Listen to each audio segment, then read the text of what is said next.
Hello students, आज की topic का नाम है इलेक्ट्रोमैग्नेटिक इंडक्शन। और इसको समझने के लिए जो इससे पहले करना पड़ेगा वो था आपका माइकल फैराडे एक्सपेरिमेंट।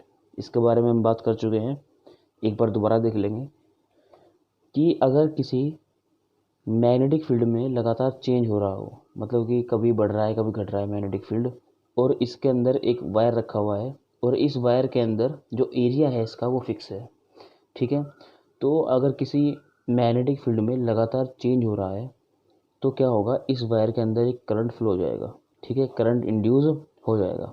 ठीक है, ये पहला केस था जिसमें आपका मैग्नेटिक फील्ड क्या है, चेंज हो रहा है और एरिया ऑफ वायर फिक्स है।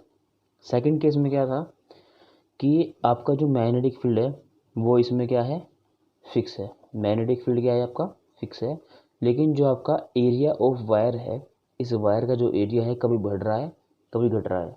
ठीक है, तो इससे क्या होगा, इसके अकॉर्डिंग भी इसमें एक करंट फ्लो हो जाएगा। तो दो केस हैं। पहला केस क्या है कि आपका लगातार मैग्नेटिक फील्ड चेंज हो रहा हो, और सेकंड केस क्या है कि आपका लगातार एरिया चेंज हो रहा हो। ठीक है, दो केस थे आपके पास, और इसके बाद हम पढ़ेंगे इलेक्ट्रोमैग्नेटिक इंडक्शन। अब ध्यान से समझेंगे इसको। तो इसको करने से पहले एक पॉइंट और समझ लीजिए। पॉइंट है गैल्वेनोमीटर। गैल्वेनोमीटर इसका यूज़ होता है टू मेज़र करंट।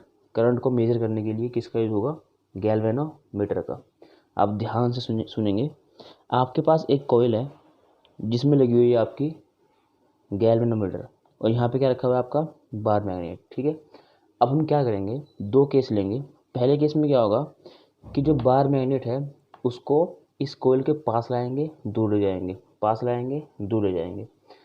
तो जब हम इस बार मैग्नेट को, इसके आसपास क्या होंगी, इसकी मैग्नेटिक फील्ड लाइंस होंगी। तो जैसे ही हम इस बार मैग्नेट को इसके पास लाएंगे तो इससे होकर जाने वाली, इस कॉइल से गुजरने वाली जो लाइंस हैं वे ज़्यादा होंगी, और दूर ले जाएंगे तो क्या होंगी, कम होंगी।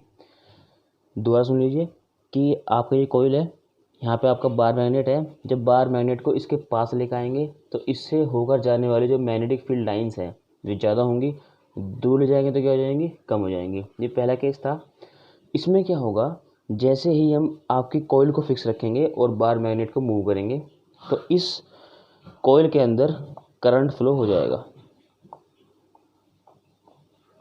इसमें क्या होगा, आपका करंट फ्लो हो जाएगा। सेकंड केस क्या है कि इस बार आपने जो बार मैग्नेट है उसको फिक्स रखा और जो कॉइल है उसको मूव करा। तो इसमें क्या होगा कि आपका जो बार मैग्नेट है फिक्स है अपनी पोजीशन पर, लेकिन जो कॉइल है उसको लगातार मूव कर रहे हैं।